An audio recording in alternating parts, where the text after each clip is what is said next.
దేవునికి మహిమ ఘనత ప్రభావములు కలుగునుగాక.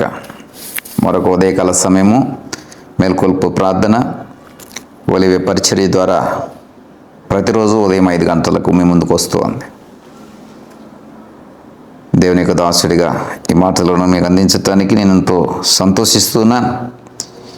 ఈ మాటల కొరకే వేగిరపడుతూ ఎదురు చూస్తున్నటువంటి ప్రియ చెల్లమ్మకు, అక్కకు, ప్రియ తమ్ముడికి, ప్రియ అన్నయ్యకు, ప్రియ తండ్రికి, ప్రియ తల్లికి మేల్కొల్పు ప్రార్థన సహవాసపు దీవెనలు, ఆశీర్వచనములు ప్రభువును రక్షకుడైన యేసుక్రీస్తు వారి నామమును బట్టి ప్రకటన చేస్తున్నాం. ప్రియ సహోదరుడా,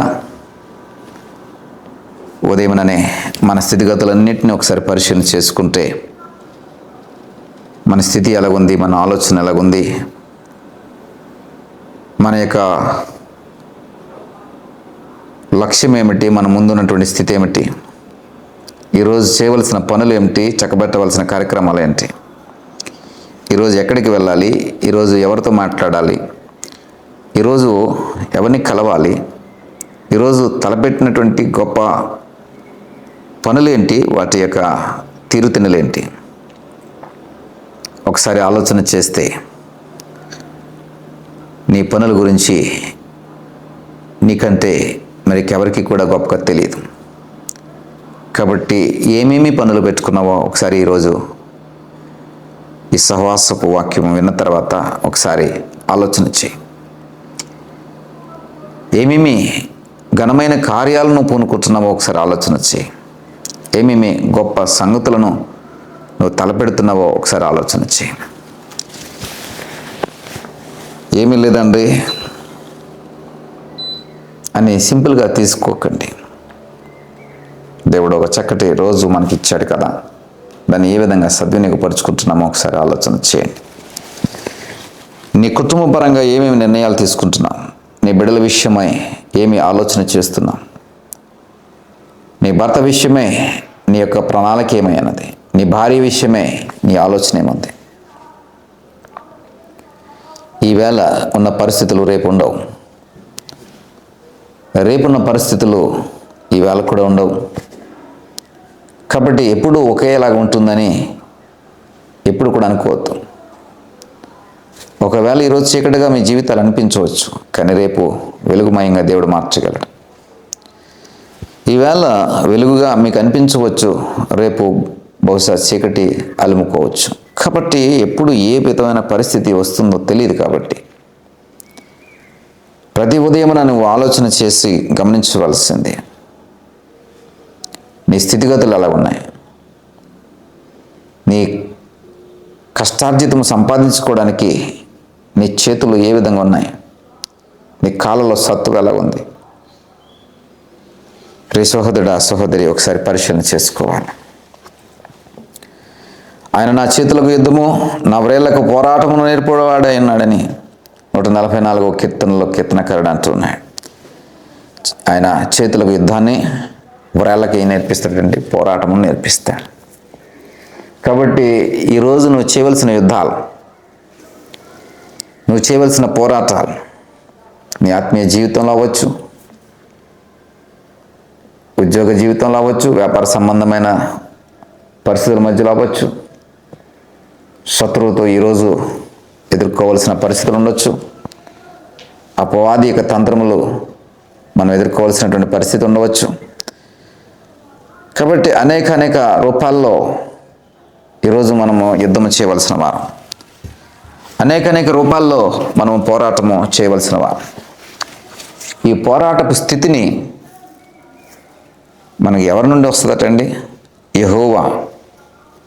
ఆయన వేళ్లకు పోరాటం, యెహోవా చేతులకు యుద్ధమును నేర్పే దేవుడుగా ఉన్నాడని కీర్తనకారుడు అంటున్నాడు. కాబట్టి ఈరోజు ఎదురయ్యే ప్రతి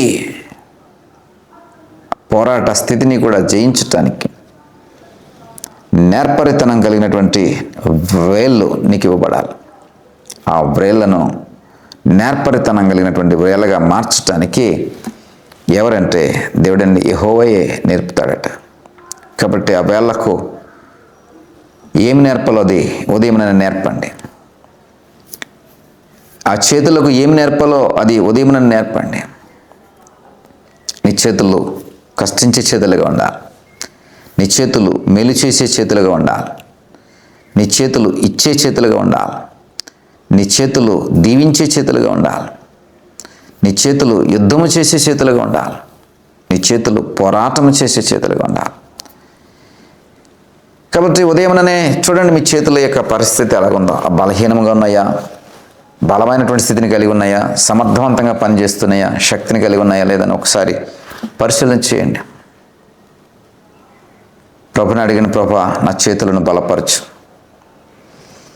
నువ్వు తలపెట్టినటువంటి అనేక కార్యక్రమాలు విఫలమైపోతున్నాయి. నీ చేతుల ద్వారా నువ్వు పూనుకున్నటువంటి అనేకమైనటువంటి పనులు జరగట్లేదు, ముందుకెట్టలేదు. కాబట్టి ఈ రోజున ప్రభా నా చేతులను బలపరచు. నా చేతులకు పోరాటం నేర్పు. నా చేతులకు యుద్ధము నేర్పు. అనేక రోజులుగా నువ్వు ఎదురు చూస్తున్నటువంటి ఆ ఎదురు చూపుకు తగిన ఫలాన్ని, విజయాన్ని దేవుడు ఈరోజు ఇవ్వబోతున్నాడు. అనేక రోజులుగా, అనేక దినాలుగా ఎదుర్కొన్నటువంటి ప్రతికూలతలన్నింటినీ కూడా దేవుడు నీ పక్షంగా మార్చబోతున్నాడు. నిన్ను అనుకూలమైన స్థితిలో నిలబెట్టబోతున్నాడు. కాబట్టి ప్రభా నా చేతులకు యుద్ధం నేర్పు. ప్రభా నా చేతులకు పోరాటం నేర్పు. ఆయన దగ్గర చక్కటి విద్య ఉంది, చక్కటి ప్రావీణ్యత ఉంది, చక్కటి నిపుణత ఉంది, చక్కటి స్కిల్స్ దేవుని చేతిలో ఉన్నాయి. కాబట్టి నువ్వు ఎలాంటి వాడవైనా, ఏ పని చేస్తున్నా నీ చేతులకు యుద్ధము, నీ చేతులకు పోరాటము చేత కాకపోతే నువ్వు చేత కానివాడవుతావు. చేత కానివాడవుతావు. చేత కానివాడు ఏమవుతాడంటే కృంగిపోతాడు. ఎందుకంటే చేతిలో పని ఉండదు, నేర్పరితనం ఉండదు, యుద్ధం రాదు, పోరాటం రాదు. కాబట్టి చేత కానివాడుగా నువ్వు చేత కానివాడి వల్ల ఉండకూడదు. నీ వలన చేతనైనంత వరకు మేలే, ప్రయోజనమే జరగాలి. అది నీ కుటుంబానికి జరిగితే మంచిది. కుటుంబానికి మించి సమాజానికి జరిగితే ఇంకా చాలా చాలా మంచిది. ప్రియ సహోదరుడా, అటు రీతిలో దేవుడు ఈ రోజున నిన్ను వాడుకోవాలని, నీకు పోరాటము, యుద్ధము రెండిటిని ఆయన నేర్పే వాడుగా నీ కొరకై నిలబడాలని నేను ఆశకొని ఉన్నాను. దీనికి వాక్యం సెలవిస్తుంది. రండి, సహవాసముల పాల్పంపులు పొందుకోండి. దేవుడు మిమ్మల్ని అమితంగా దీవించబోతూనే. ఏకీభవించినట్లయితే ప్రార్థన మీ కొరకు చేస్తాను. దయగల తండ్రి, కృపగలిగిన దేవా, ఇదిగో ప్రభా మీకు వందనాలు, స్తోత్రాలు చెల్లించుకుంటున్నా. మా చేతులకు యుద్ధము నేర్పబడాలి, మా వేలకు పోరాటము నేర్పబడాలి. ఇదిగో ప్రభా నువ్వు యుద్ధశూరుడవు, నేర్పరితనం కలిగిన వాడు. మాకు నేర్పించండి, తగిన రీతిలో స్పందించుటకు, తగిన రీతిలో మా రోజంతా కూడా దీవెనకరంగా మార్చుకుంటూ సహాయం దయచేయండి. యేసు నామమును బట్టి అడిగి వేడుకుంటున్నాం పరమ తండ్రి. ఆమెన్.